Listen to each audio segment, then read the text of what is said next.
أعوذ بالله من الشيطان الرجيم. سورة الإخلاص مكية. بسم الله الرحمن الرحيم. قل هو الله أحد.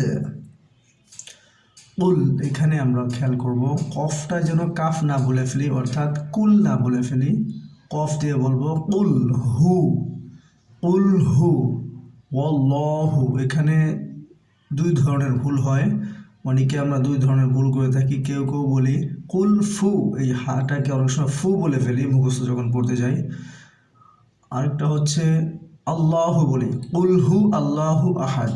এখানে কুল ফু না আল্লাহু না, এখানে হচ্ছে কুল হু, হু ওয়াল্লাহু আহাদ।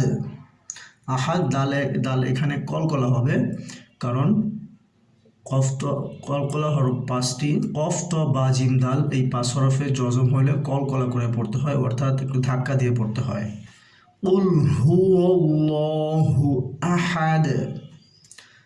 তারপরে দেখি আল্লাহুস সামাদ। এখানে আমরা অনেকে আল্লাহ বলি, লামটা বারিক করে বলি। আমরা এখানে লামটা মোটা করে বলবো আল্লাহ, কারণ লামের উপর আল্লাহ শব্দের লামের আগে যখন জবর অথবা পেশ হবে ওই লামটা মোটা হবে। আল্লাহু, আল্লাহু। এখানে দুইটা মিলে যখন এখানে সমাদ বলি, অনেকে এখানে সামাদ বলে ফেলে, সদকে সিন বলে ফেলে। তো আমরা এখানে খুব খেয়াল করব যে সদটা যেন সিন না হয়ে যায়। সদ একটা হরফ, সিন আর অন্য একটা হরফ।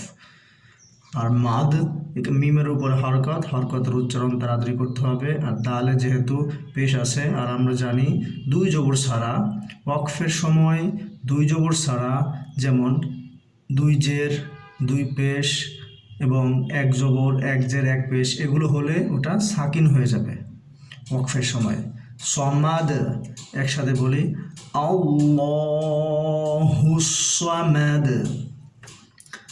লাম ইয়ালিদ, লাম ইয়ালিদ এখানে কলকলা হবে, কারণ দালের উপরে জজম আছে। লাম ইয়ালিদ ওয়ালাম, এখানে আমরা থামবো না, কারণ লাম আলিফ চিহ্নটা আছে, লাম আলিফ চিহ্ন হতে এটা থামতে হবে না। লাম ইয়ালিদ ওয়ালাম ইউলাদ, ইউতে এক আলিফ টেনে পড়তে হবে, কারণ পেশের বাম পাশে জজমওয়ালা ওয়াও আছে, মধ্যে তবাই এক আলিফ টেনে পড়তে হবে। লাদ এখানে কলকলা হরফ। লামের পরে দাল আসছে, লামের পরে দাল জজম, এই কারণে আমরা একটু এখানে কলকলা করে পড়বো ইউলাদ।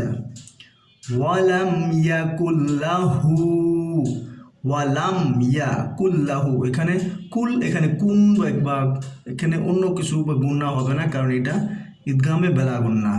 নুন সাকিন বা তানবিনের পরে ঈদগামে বেলা গুন্নার হরফ লাম আসছে, এই জন্য এখানে আমরা গুন্না ছাড়া মিলিয়ে পড়ব। ওয়ালাম ইয়াকুল্লাহু, লামের উপর হরকতের উচ্চারণ তাড়াতাড়ি করতে হবে। হু এখানে উল্টো পেশ, আর আমরা জানি খারা জবর খারাজের উল্টো পেশ হলে এক আলিফ টেনে পড়তে হয়, মধ্যে তবাই। কুফুওয়ান আহাদ, এখানে কফ না বলবো না, কুফু, কফ বলবো না, কুফু বলবো না, কুফু। ওয়ান ওয়াও, এখানে ওয়াওর উপরে তানবিন, তারপরে হামজা আসছে, অর্থাৎ আমরা জানি আলিফের উপরে জবরজের পেশ জজম হলে ওটি আলিফটা হামজা হয়ে যায়, সুতরাং এটা ইজহারের হরফ, ইজহার। এখানে আমরা কোনো গুন্না করব না, গুন্না সারা স্পষ্ট করে পড়ব। আহাদ আলিফের উপরে হরকতের উচ্চারণ তাড়াতাড়ি করতে হবে। হাটা হরকতের উচ্চারণ তাড়াতাড়ি করতে হবে। এখানে যেহেতু পেশ আছে দুই পেশ, তাই আমরা দালটাকে সাকিন করে দিব এবং কলকলা করে দেবো। সাকিন হলে তো আমরা জানি কলকলা করতেই হবে। আহাদ। ওয়ালাম ইয়াকুল্লাহু কুফুওয়ান আহাদ। আমি শুরু থেকে আরেকবার বলি, আউযু বিল্লাহি মিনাশ শাইতানির রাজিম।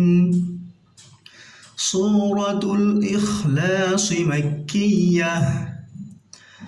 বিসমিল্লাহির রহমানির রহিম। قل هو الله أحد الله الصمد لم يلد ولم يولد ولم يكن له كفوا أحد